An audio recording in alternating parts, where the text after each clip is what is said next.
All right, what's going on? This is Richie Contartesi with the Next Play podcast, where we're going to be discussing sales leadership. So this is a Sales Leadership Ascension, which is a series of the Next Play podcast. We got Cody here today.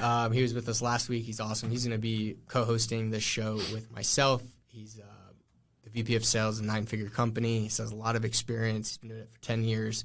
And today we're going to be talking about how to hold your sales team accountable without micromanaging. How do you coach without micromanaging? How do you lead? How do you train? This is a topic that comes up quite often, and a lot of people in leadership roles are afraid to do the things that are necessary to help people achieve what they want in their life, in their career, in sales, because of micromanaging. And this is a really good topic and one that I'm excited to talk about. So, Cody, man, let's just start talking about it. When it comes to micromanaging and sales leadership and but also toting the line of getting people results. Yeah. What does it look like to you? It's a good question. I think that a lot of people really struggle with that one too. And it's probably something I've struggled with in the past also. I feel like just my answer is that sometimes you have to micromanage, right? Yeah. There's times that you do it, times that you don't. It depends on the person. But, as a whole, when I'm looking at sales leadership, sales accountability, I want to set up a system and give them specific tasks, whether on a daily basis, weekly basis, et cetera, that I ask them to go do. Hey, these are the things I want you to look at. These are the things I want you to track. These are the activities that I want to see out of you on a daily basis, and I give them kind of the job description. Mm-hmm. From there, after the training, I'll kind of see how it goes, right?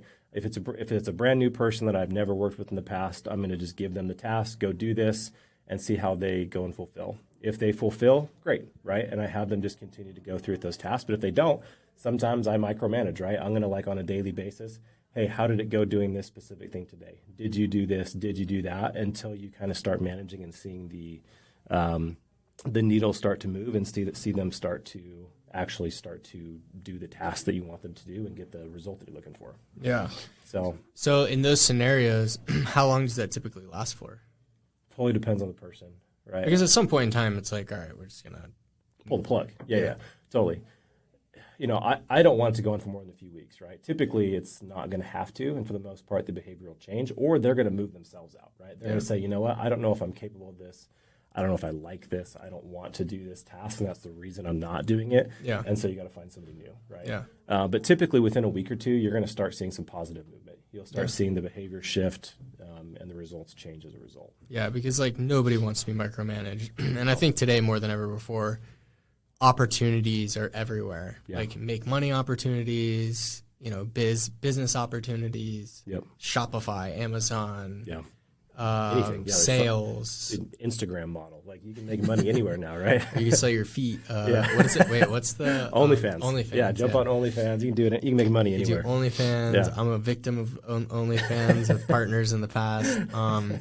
There's a lot of ways to do it, and you can't. If you're getting to the point of micromanagement, it should be far and few between in a position.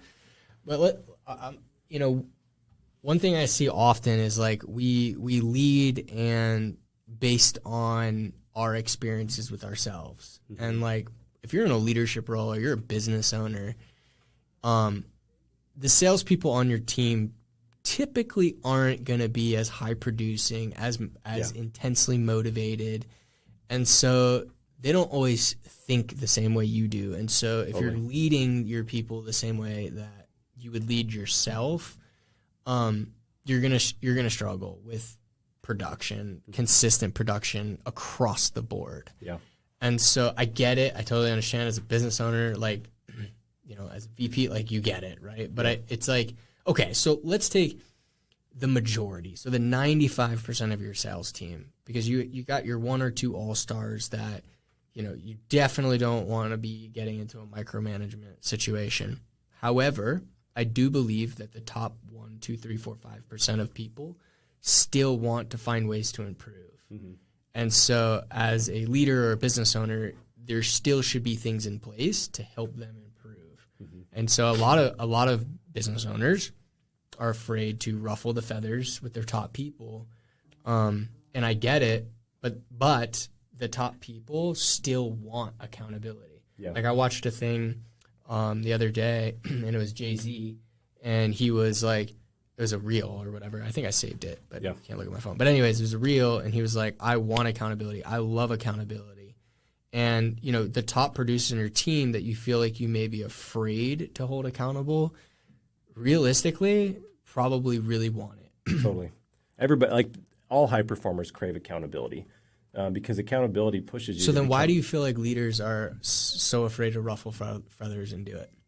People are afraid to, at least this is my feeling on it, right? People are just afraid to lose those people. They see it and they're like, hey, this person's my top guy. And I think they create stories in their head and they're like, hey, if I push this guy to do more, then maybe he'll quit. Yeah. I think people have that that scarcity mentality when it comes to stuff like that, and they don't want to lose them, so they do anything they can. They cater to them, they do whatever, just to keep them there. Which in some ways, I think there's maybe a little bit of value in that. You want to cater to them to a degree, but you also want to challenge them to get better. Yeah. You know, like a lot of like the top people, you look at salespeople at Encore. A lot of the top people, like they don't really require a lot of leadership or management, right? Like they're just you're gonna send them leads, they're gonna go close them, they're gonna go knock doors, they're gonna do whatever their role is, and they're just gonna do it because they do it. And they probably don't need a lot of team meetings, they probably don't need a lot of follow up, and they're just gonna go do it, right? Because they're internally motivated, they're kind of the very few and far between.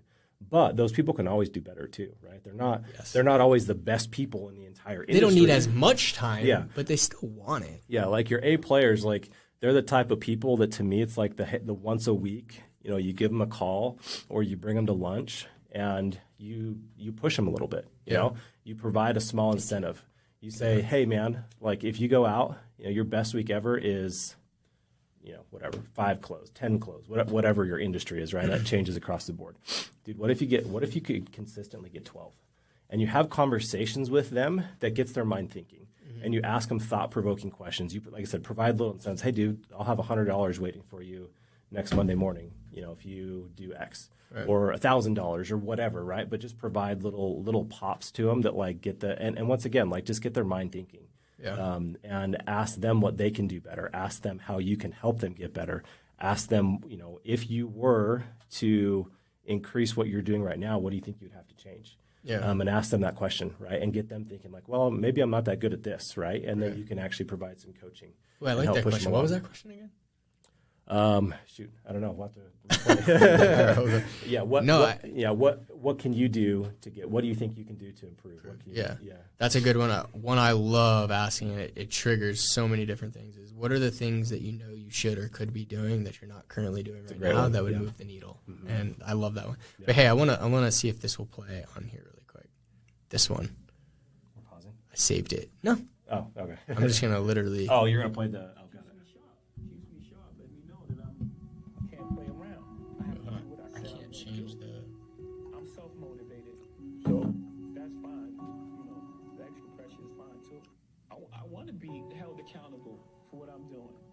See? Keeps me sharp. Let me know that I can't play around. I have to do what I said I'm going to do. I'm self-motivated, so that's fine. You know, the extra pressure is fine too. I want to be. Right. So this is really good because, like, and I always use the Tom Brady scenario. This thing kind of falls over. I use the Tom Brady scenario all the time because no matter how many Super Bowls he was winning, he still always met with Bill Belichick every single week. And Jay-Z says, I mean, Jay-Z is a very successful businessman, to say the least. He's a billionaire, and he says, I want accountability to make sure I'm doing whatever, you know, the things that I'm supposed to be doing, even though he knows he's already doing a lot of things correctly. Yeah. But people need it. Like, I mean, you don't always see things perfectly, right? Like, you think you might be doing it great, right? And then suddenly somebody asks you a thought-provoking question, and you're like, man, maybe I'm actually not doing this very well. Right. And I could do better here, right? And it's something you're not thinking about because you're like, man, I'm making, you know, X amount of dollars. I'm closing enough deals. I'm doing really well. Yeah. And so you get comfortable and you're cool with it. But there's always a next level, right? There's always more. Yeah. It's just a matter of if you can push them to do that. Right. So, yeah, I mean, like, whether it's Tom Brady, it's Jay-Z, or it's your top producing sales rep that's making, you know, what, 150, 200, 250 a year, like, you can't deny that they don't. Like, how can Jay-Z say it and Tom Brady say it, and you hear people like Elon Musk talk about accountability. Like, but the top person on your team doesn't need it. It's yeah, like, the top person, they're perfect. They're good. Yeah. So I get it, and I totally understand just from my own team, and I know you do from your people. Like, it is a thing, and it is a thing. Like, oh, because like if we are going to hold our team accountable, there's things that have to be in place. Yeah. We have to know not just the result-based KPIs, but we need to know the activity-based. And a lot of CRMs don't track it. And so a lot of those things may have to be tracked by them. Yeah. So, a lot of it's coaches' scoreboards, not necessarily players' scoreboards. Right. Yeah. So there you go. So then there's typically going to be extra work involved.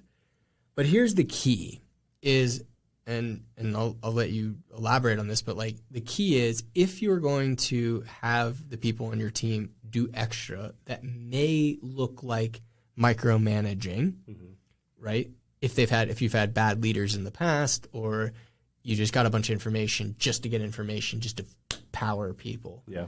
The difference is you have to have that information for a very specific reason, and you have to consistently show them that you're taking that information and using it to work with them on a weekly basis to get better, and then they have to see the result of that. Yeah. So, for example, if I'm going to have you track your activity-based KPIs and submit those on a daily basis, there's a lot of psychologically things that are happening there. You're planning your day the day before. You're thinking about the things you could be doing. You're going over the wins that you had for that day. There's a lot of psychologically things. And then you're taking that data, and then you have to be consistent with it, take it, meet with them, show them what that data looks like over the course of a week span, because the day-to-day is not enough. And then taking that data, giving them an outside perspective, and helping them improve at their craft. Yeah, and I think just that, the act of just tracking that stuff too, you become way more aware of it. Like if you have to, like for example, with knocking doors, if it's like, hey, I want you to just sit there and tally every door you knock, versus going through and using like some technology, an app that we use, right? Yeah. If you're actually physically tallying, you're going to pay attention to it a lot more. And I might say, hey, I want you to knock 100 doors in a day, or make 100 phone calls in a day, or whatever. But by doing that, you're more aware, right? And sometimes you might just go through the motions, and be like, okay, cool, I'm just going to go out and I'm going to knock some doors and see what happens, right?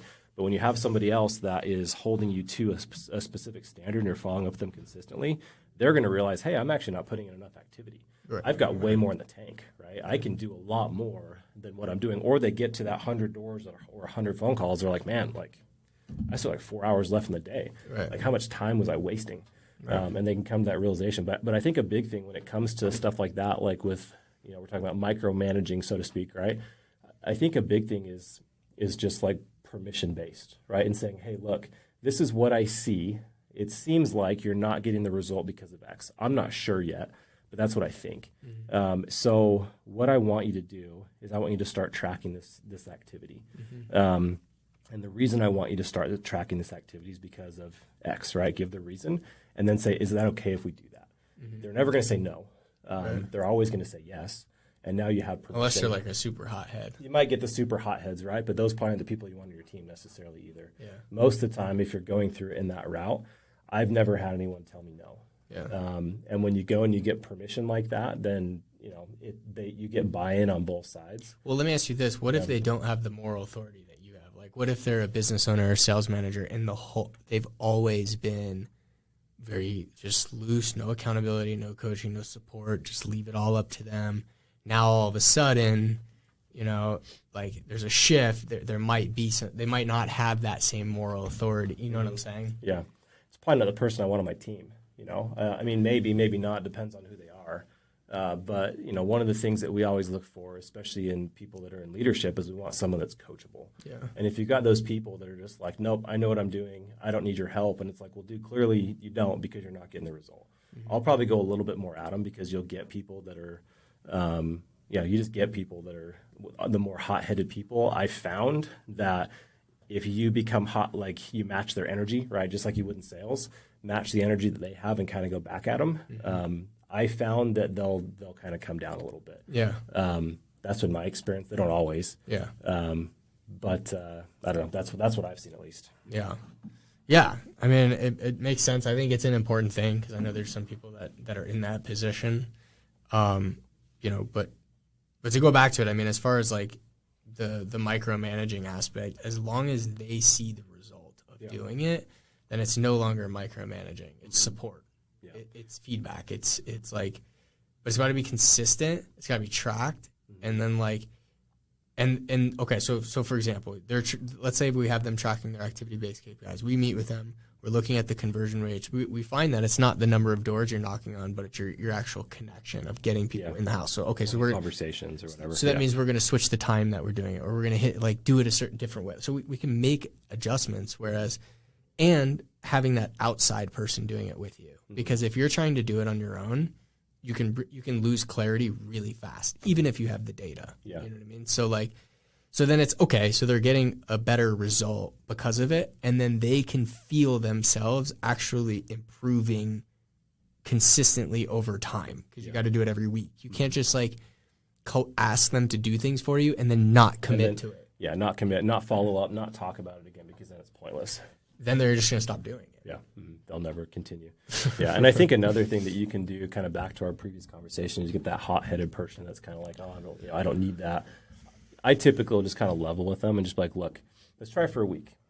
Worst case scenario, try it for a week. Doesn't do anything, and I'm wrong. I'll happily admit that I'm wrong. Mm-hmm. That's typically kind of how I would go, and you can usually get somebody to do something for a week. Yeah. And just start there. So, anyways. Yeah. So I mean, that's an option, right? If you're in a position where you're like, man, I'm really don't want to ruffle feathers, hey, So okay, so let's take a step back and talk about the why, right? So if you're in a position where you know that you want your team to be more accountable, you want to create that culture, you want to create consistent production across the board, the why they're going to do it is important. You can't just go into a meeting with your sales team and be like, okay, moving forward, everybody's going to tally their activities and submit them on a daily basis. That's not gonna go well. You're not gonna get. So you'll get a lot of people that'll just be like, well, okay, I'm not gonna do. Maybe it'll happen for a day, maybe it'll happen for 2 days, right? But it's not gonna be a long-term thing. Most people probably won't do it. No, they just won't do it. So the why, it starts with them.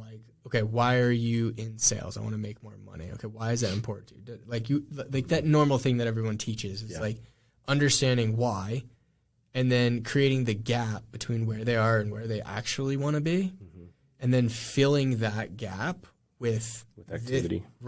This activity of tracking their activities, so that and then explain, so what we're going to do with these numbers is I'm going to be consistent as a leader. You can't, so this takes away you saying you're going to do something and not doing it, because this is what happens. I'm going to be consistent as a leader, and I'm going to meet with you on a weekly basis, and we're going to use this data to come up with your next play, to keep you focused, to keep you moving forward, to keep you doing the things that you should be doing, and to achieve X, Y, Z of what you just said. Yeah. So, and I'll let you, if you want to pick this apart, but mine is why are you here as a salesperson? Why is this important to you? What are you trying to achieve? Okay. Where do you want to go right now? Where is it that you want to go? Where are you now? Yeah. And then the gap is okay, so what we're going to do moving forward, I'm going to help you get there. But what we're going to do is we're going to track the activities. Here's how we're going to do it. And then I'm going to meet with you every week and make sure you achieve X. And where are you doing that? Are you doing that like a one-on-one? Or are you doing it in Totally. Yeah. Yeah, 100%. And this is Are you going to do it in a one-on-one with everybody on your team? Or are you going to do it like some people one-on-one, some people team meeting? Would you differentiate that all one-on-one? Yeah, because when you start talking about the reason, what someone wants to achieve and the reason why it's important to them, when you're in a group setting, it's going to be, you'll get a lot of this, people will hear someone say something and then you'll hear a lot of that thing. Yeah. You know what I mean? It won't be real and true to them. Yeah. Yeah. I mean, that's what we always say. Yeah, and I was just curious, right? I wasn't saying it was a right or wrong way to do it. I think it also can depend on what type of sales team you have, right? In door-to-door, I would probably do a mixture of the two, where I do for all of my top performers, people that have been around for a while, just because, if you're especially running a team of, appointment setters, there's a lot of churn, right? Yeah. A lot of people in and out the door. It happens. It's normal. But with my people that have been here long-term, those people I'm going to 100% sit down, especially if I'm ever changing anything. There's any new expectation. I'm sitting down with them one-on-one before, and then I'll roll the rest out to the team. This is what we're doing. This is why we're doing it. It's going to help you get to this level, blah, blah, blah. And then anybody that has any questions about it, let's go ahead and we'll talk about it afterwards. Yeah. Pull me aside. We'll sit down. For the most part, people just kind of go along, right? Yeah. But then your top performers, you've got them also. It's almost like the shills in the audience are like, yeah, this is going to be great because of this, that, and the other, because you got a ton of buy-in from them. Right. They're amping it up with you. Yeah. So, and if you need references, Tom Brady, no matter how successful he was, after 5 Super Bowls, he was required to meet with Bill Belichick after every game to review the stats and come up with a game plan for the next week. Yep. And so your sales reps should be required to do the same thing with you. Yeah, there's no reason not to. Yes. If you've got the top person in the entire world that's ever been, at the quarterback position, and he's got someone saying, "Hey, these are the things we're going to work on," like, why would you not? It's crazy. And then once you get buy-in from the top, the bottom's easy. Yeah. Like they already know they really need support, they need help, and if there hasn't been a lot of like coaching and accountability, they're going to be excited about it. So let's talk about the benefits real quick of doing this. Is like, okay, when you go to hire people, first of all, your sales team, you're going to get a lot of referrals because your sales team's like, hey, this is a great opportunity. You're not only going to be told that you can make $150,000 or $250,000, but the leadership is actually going to coach you and hold you accountable to doing the things that are necessary to make that. Right. And a lot of, as you know, a lot of businesses, except for the ones we work, no, I'm just kidding. A lot of them don't do it. So most don't. I mean, it's actually pretty uncommon, truthfully. Right. So benefit. Obviously, you're going to help all the people on your team become successful. But let's talk about your business. You're going to make more money. Your business is going to scale faster. You're going to get more people are going to come to you to want to work with you versus not. I mean, there's really no downside. Let's be real. Like, you might lose. So here's what I always tell business owners: the best part of accountability is that it exposes people. The worst part about accountability is it exposes people. Yeah. So I mean, in that though, like if you're exposing people that like and they're leaving or whatever, right? Like those aren't the people you want anyways. Like you're not going to be able to grow and scale around them. No. They're always going to kind of like skate by, and they'll probably always be just okay. Right. Or they'll be like the Randy Mosses or the TOs, so they come in and they'll do well, but then they just start they're a cancer around everyone around them. Yeah. And the second you take them off, then the team does really well. Except for Randy Moss with the Patriots. But you take that year out, I mean, most of the time, those guys are cancerous. Yeah, totally. Cancers are one of the worst things that can happen. Like, I've seen so many sales teams do it, like, where you have this guy that's, like, bringing everybody down. But he's a top producer. But he's a top producer, and the sales manager's like, I just don't want to lose him, though. Like, he just, he does so much. It's like, dude, I get it. But at the same time, like, everybody else is being dragged down because of what he does. Right. Like, we can't continue to keep this guy here if he's going to continue to have all these different behaviors. Right. He's got to change. Yep. So, it's a tough thing to do, but it is. Awesome. So look, you can create a culture of accountability and support and coaching and not micromanage. Yeah. And so I think this is a good conversation to have. I think it's really important. And I hope that you got a lot out of this. I hope that you can look at this now and say, look, I can implement leadership systems processes for coaching and accountability, and I don't have to worry about micromanaging. Yeah. If you walked away from this video and this podcast thinking that way, then we did our job. I feel good about it. So anything else? Any other thoughts? No, I don't think so. Awesome. That's cool. Good topic. Yeah, no, it's a really good topic. So listen, thank you all for listening today and being a part of the Next Play podcast. If you haven't already, I'd love to hear from you. So if you liked this, thumbs up, subscribe if you're on YouTube, leave us a review if you're listening on Spotify or Apple Podcasts or wherever you listen to your podcast. It would mean a lot. And we're going to continue to post episodes and provide value in every way that we can. So thanks so much for being here, and we'll see you on the next one.